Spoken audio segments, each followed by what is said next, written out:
作为一个纯纯的维吾尔族来体验南疆的文化是一种什么体验？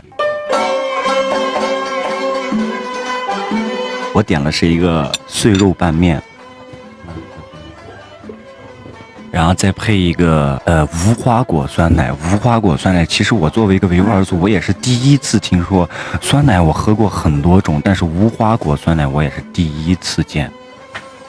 我先尝一口这个无花果酸奶是什么味儿？太香了！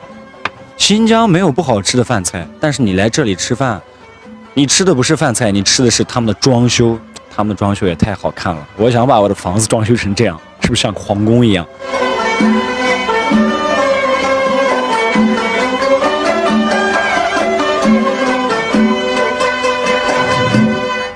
库车最有名的是库车的馕，下一站我们去大馕城，库车大馕城，我们去看一下库车的馕到底有多大。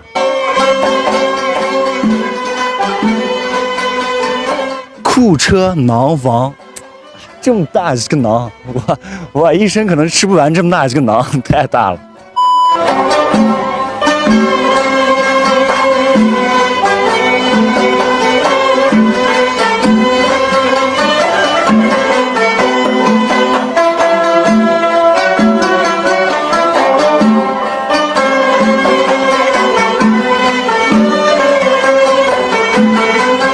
来抖音极速版看视频领现金。